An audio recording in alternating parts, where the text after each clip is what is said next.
Hey guys, HDvee here and welcome to a brand new video. Today we've got quite a few things to go over for the Pokemon Scarlet and Violet DLC. Some new features that you may have missed from the most recent trailer for the Generation 9 DLC. We have some more hints towards future Pokemon games and other kind of factors to take a look at for the Pokemon Scarlet and Violet games as well. Plenty of things to break down today though, so if you're excited for the video, as always, make sure to drop a like down below. Let's try and hit 500 likes, it really does help out. Leave a comment with your thoughts on anything we cover in today's video. Subscribe if you're brand new for daily Pokemon content, ring the notification bell. With all of that out of the way, let's get into the video and I really hope that you enjoy. So, starting things off, it looks like an old move is returning to the Pokemon Scarlet and Violet DLC. This was originally tweeted out by Banded, and basically it seems that the move Scold returns to the DLC. So obviously Scold, really good move, 30% chance to burn, incredible water type move, and it looks like it is potentially returning to the Pokemon Scarlet and Violet DLC. There is a shot here of Milotic, which seemingly is using Scold. Again, it could be an animation that for a different move, but I don't remember any other water moves really looking like this. It's not going to be like Bubble Beam or Hydro Pump or anything like that. That right there is definitely Scold. So we don't know if they're using like an old animation or for a new move, or they're just using an old animation for an old move or whatnot, but it seems like Scold is going to be back, which obviously will rock the competitive scene. It makes certain Pokemon much better, it makes certain Pokemon not as good, so yeah, it's going to be interesting to see if they are going to do this with other moves as well, or if it's just Scold getting this special treatment. But what are your thoughts on Scold potentially returning to the Pokemon Scarlet and Violet DLC? I'm all for it, it makes Milotic so much better, but yeah, that's the first thing I wanted to go over. Next up, we got baby Terapagos back in the Pokemon anime. Today we have some more images, footage of this new legendary Pokemon that we still know nothing about for the Scarlet and Violet DLC. We have Pokeexperto here tweeting out saying our friend the mini Terapagos has reappeared in the Pokemon Horizons anime. So here we have Lyco's kind of pendant shining, and then baby Terapagos just sort of like coming out of it. It kind of looks a little bit like Shuckle. I guess that's just because they're both like turtles or whatever, but yeah, it's just kind of like slowly coming out, and then here we have baby Terapagos, which looks really cool. This is like my favorite artwork of the baby Terapagos that we've seen so far. We just really need to know a type of it, the name of it, everything about it. Like, we actually know nothing about it, but yeah, hopefully we do get some information about it soon. And this is why, like, you have to keep watching the anime, because any day they can just drop some more information like this. And it's like kind of big information as well. This is a brand new Pokemon, you know, that we literally know nothing about. We don't know the relevance of Terapagos and this Pokemon. We don't know if it is a legendary or if it's a mythical or if it's just an ordinary Pokemon like Carbink. These are the answers that hopefully the anime will answer. But I mean, I'd like to think that we'll get a DLC trailer about it soon. But either way, baby Terapagos was seen again in the Pokemon anime today. And next up, we're talking about Johto. And this was tweeted out by Taco, saying a lot of Johto Pokemon highlighted in the new Pokemon Scarlet and Violet trailer for the DLC based on a holiday in Japan. What I'm saying is I don't think it's a coincidence, and then obviously we found out that there are version exclusives for Gligar and Apom in Pokemon Scarlet and Pokemon Violet, and then they went on and said, bro, this has to be one of the quickest turnarounds from something feels up to something is definitely up I've ever experienced. Why else would Pokemon suddenly highlight random old Pokemon? Lots of big predictions in the replies, but all I'm comfortable predicting right now is I think the Pokemon Scarlet and Violet DLC might be Johto flavored, meaning Johto Pokemon slash imagery slash whatever will get a spotlight. Other people are saying, you know, maybe they're kind of hinting towards Let's Go Johto or a Legends Johto or something like that, which I don't think is completely out there, because we are most likely going to be getting a new Nintendo console next year, and this is seemingly the last Pokemon game that we're going to be getting on the Nintendo Switch, barring like Detective Pikachu 2 and stuff. So the way they kind of did the Nintendo Switch was Let's Go Pikachu and Eevee was kind of like the first sort of mainline series game on the Nintendo Switch. So maybe what they do with the Nintendo Switch 2 or whatever it's going to be called is just make another mainline Let's Go game, and that would then be Let's Go Johto. There's been a lot of hints towards Let's Go Johto in the past as well. Umbreon and Espeon has had a ton of kind of like imagery in like the background of Pokemon Presents and stuff, with Eevee, with like Let's Go Eevee in the background and stuff. There's been multiple other things as well, but I don't think it's crazy to assume that we might potentially be getting a Let's Go Johto in the future.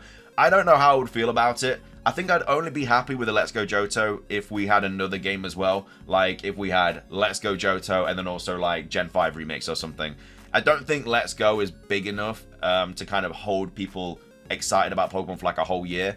You know, Pokemon Scarlet and Violet is definitely dying down a lot now because obviously the DLC is taking forever and stuff.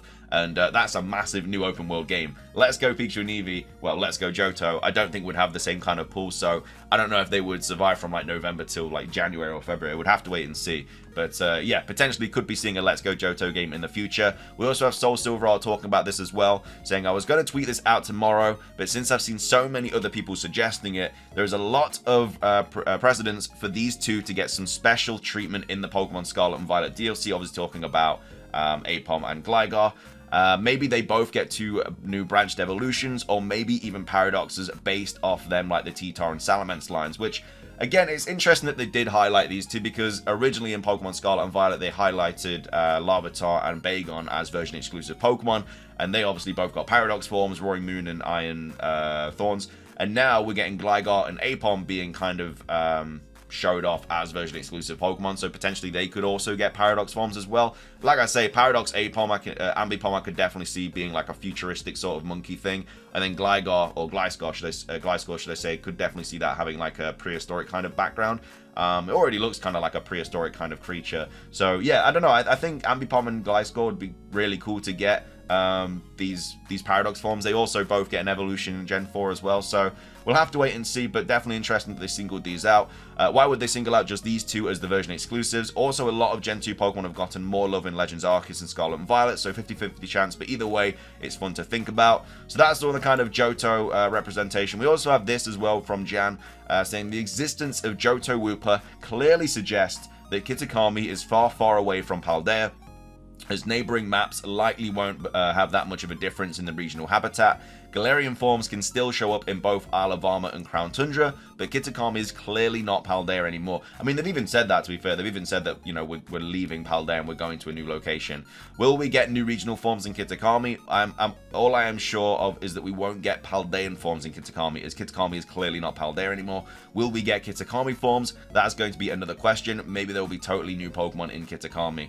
I don't know how to feel about Kitakami regional forms, because I think like it's such a small kind of niche, because Kitakami is like, you know, this island or something that we're going to, whereas Paldea is obviously a whole region. And also, if we got Kitakami forms, does that mean we'd also get regional forms in like the Blueberry Academy? Most likely not, because that's just kind of a terrarium, I guess, for Pokemon, because obviously they change like the weather and the habitats and stuff depending on the Pokemon there. So that's unlikely to get regional forms, because their habitat would already be there that they'd usually like. But Kitakami, potentially we could be seeing something in regards to a regional form, but I just think it's such a small location. I think it'd be weird to make like a new kind of regional form variation just for a small DLC, but you never know. We'll have to wait and see. But that's that. Moving on, we also have this here by Light, saying we have the first legendary from the box of DLC. Should be Ogerpon, talking about this kind of symbol here in the on the right side of the image.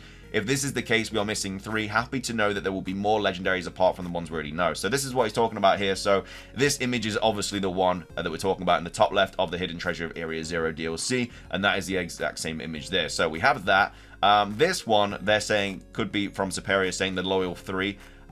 It could be the Loyal 3. It could also be Terapagos, because it's kind of got those sort of...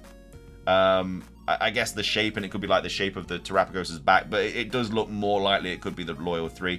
Terapagos being this one here, I don't know what this is. It's like a heart over a star, but we do have like the terrestrial kind of symbol, so that probably is going to be Terapagos. And then this just says the Blueberry Academy. I don't know why we'd have like legendaries on all the others and then just the Blueberry Academy just randomly being one of those. So I think this potentially could be another legendary Pokemon that we're going to be seeing, or maybe a new mythical Pokemon or something like that in the Pokemon Scarlet and Violet DLC, because if this is anything to go off by, same with the Pokemon Scarlet and Violet kind of symbolism, this could, yeah, potentially be some sort of new legendary Pokemon. But yeah, this is definitely Ogerpon, well, most likely. And yeah, I could see this being the Loyal 3, Terapagos, but hopefully this is another new legendary Pokemon as well. So that's all of that. That's all the DLC stuff to go over today. And then finishing things off, for all the Pokemon Go fans watching this video, Mega Rayquaza is making an appearance, should I say. Cerebi tweeting out saying, Cerebi update, it has been confirmed that Mega Rayquaza will be added to Pokemon Go at Pokemon Go Fest before Pokemon Go Fest Global. And these are all the details about it, tweeted out by PokeExperto, saying Mega Rayquaza bonus. So when you attack with a Mega Rayquaza in a raid or a gym, other players' Pokemon's attacks will do more damage, even more damage if the attack is Flying, Psychic, or Dragon type. With Mega Rayquaza, catching Flying, Psychic, or Dragon type Pokemon will give you more XP candy and extra large candy. And then Rayquaza's mega level will increase the more times it mega evolves, increasing the bonuses. And then Pokemon Go Dark Flames event as well, going on with like Turtonator and Mega Sableye and Heatran and stuff like that. So seems like a pretty cool event. Again, I don't play Pokemon Go anymore, so it just doesn't really mean much to me. I'm not really sure, but it seems like it's good. I mean, Mega Rayquaza being in the game sounds very, very good. I don't know if you can catch it or not. We'll have to wait and see. It looks like it. But either way, that's the kind of Pokemon Go update. But that is going to be everything for today's video. I hope you guys enjoyed. If you did, please do consider hitting the like button down below. Let's try and hit 500 likes. Leave a comment with your thoughts on anything we covered in today's video. What kind of moves would you like to see return to the Pokemon Scarlet and Violet DLC if this seemingly is Gold that is returning? What are your thoughts on the whole kind of Johto representation that we've been getting? Do you think it could mean for a Let's Go Johto or a Legends Johto or something? What are your thoughts on Gligar and Apom getting potential Paradox forms? Would you be happy with that? I think they'd both make really cool Paradox forms. And we know we're getting more Paradox forms as well because Riddler-Q literally said we're getting more Paradox forms. So yeah, I'm hopefully, we know they're going to be version exclusive as well because all the Paradox forms have already been version exclusive. So the fact that they're singling out these version exclusive Pokemon maybe means that it's because we're getting version exclusive Paradoxes. So yeah, let me know your thoughts on that. And yeah, that's everything from me. Thank you for watching. Subscribe if you're brand new. Ring the notification bell. Have a great rest of your day. And until next time, peace.